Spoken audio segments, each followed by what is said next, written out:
India இலங்கை அணிக்கு இடையிலான முதல் ஒருநாள் போட்டி வரும் வெள்ளிக்கிழமை கொழும்புவில் நடைபெறுகின்றது. இந்திய அணி கடைசியாக தென்னாப்பிரிக்கா மண்ணில்தான் ஒருநாள் போட்டியில் விளையாடியது. அதன் பிறகு 6 மாதம் கழித்து தற்போதுதான் இந்திய அணி ஒருநாள் கிரிக்கெட்டில் விளையாடுகின்றது.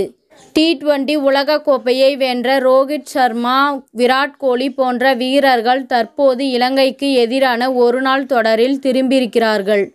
அது மட்டுமல்லாமல் கௌதம் கம்பீர் பயிற்சியாளராக பதவியேற்ற பின் நடைபெறும் முதல் ஒருநாள் போட்டி இதுவாகும். இந்த ஒருநாள் தொடரில் 50 ஓவர் உலகக் கோப்பையில் பங்கேற்ற பெரும்பான்மையான வீரர்கள் இதிலும் இடம்பெற்றிருக்கிறார்கள். இதனால் இந்தியாவின் பிளேயிங் 11 எவ்வாறு இருக்கும் என்பதை தற்போதே பார்க்கலாம். தொடக்க வீரராக கேப்டன் ரோஹித் சர்மா களமிறங்குவார். அவருக்கு ஜோடியாக சுமன் கில் களமிறங்குவார். 3வது வீரராக விராட் கோலி இருப்பார். 4வது வீரராக ஸ்ரேயஸ் ஐயரும் 5வது வீரராக KL ராகுலும் இருப்பார்கள். 6வது வீரராக wicket keeper batsman Rishabh Pant செயல்படுவார். பண்ட் அணியில் இருப்பதால் KL ராகுல் சாதாரண வீரராகத்தான் இருப்பார். 7வது வீரராக ஜடேஜாவுக்கு பதில் அக்ஷர் பட்டேல் இருப்பார்.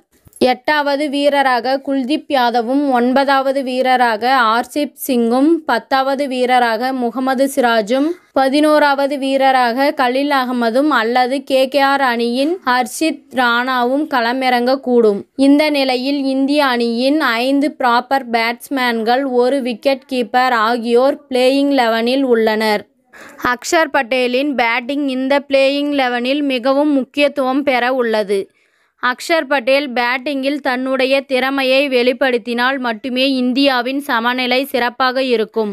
இதில் இந்திய அணியின் பேட்டிங் வலுவாக இருந்தாலும் தற்காலத்திற்கு ஏற்ற மாதிரி பேட்டிங் வரிசை ஆழமாக இல்லை.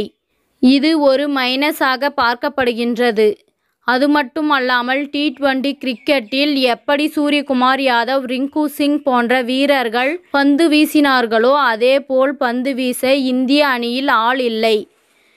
இத்துடன் இந்த செய்தி முடிவடைகின்றது. நன்றி, வணக்கம். மீண்டும் அடுத்த வீடியோவில் சந்திப்போம்.